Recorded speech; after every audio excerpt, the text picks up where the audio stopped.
নমস্কার বন্ধুরা, কেমন আছেন সবাই? আজকে ছোট্ট একটা ব্লগ নিয়ে চলে আসলাম আপনাদের সামনে।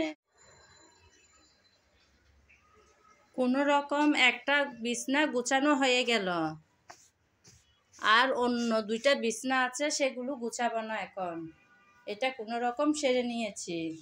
আসলে আমার ঘরে রান্না বান্নার কাজটাই আগে সেরে নিতে হয়, কারণ রান্না বান্নার অনেক ঝামেলা।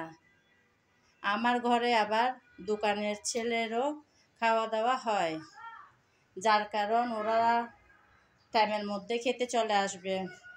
সেই জন্য রান্নাবান্নার কাজটা আগে সেরে নিতে হয়। বাসি কাজ একটু পরে করব। এখন চলে যাব রান্নাঘরে।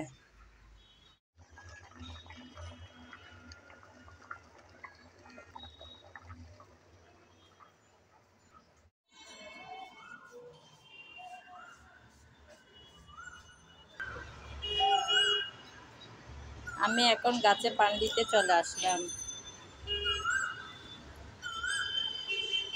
কি সুন্দর করে সামনের গাছটাতে কোকিল বসে বসে ডাকছে।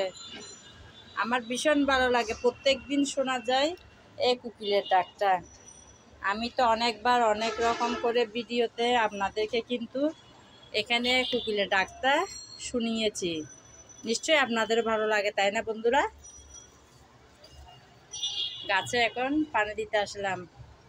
আমার বাগান কিন্তু অনেকটাই নষ্ট হয়ে গিয়েছিল, তো প্রায় অনেকটা গাছ উপড়ে ফেলেছি, আবার নতুন করে লাগিয়েছি। যেমন এখানে পুঁইশাক লাগালাম।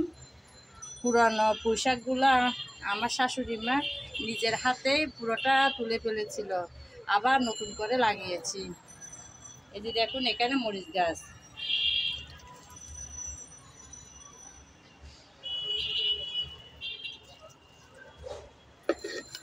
এখানে দেখুন বন্ধুরা, পাখি কি করলো।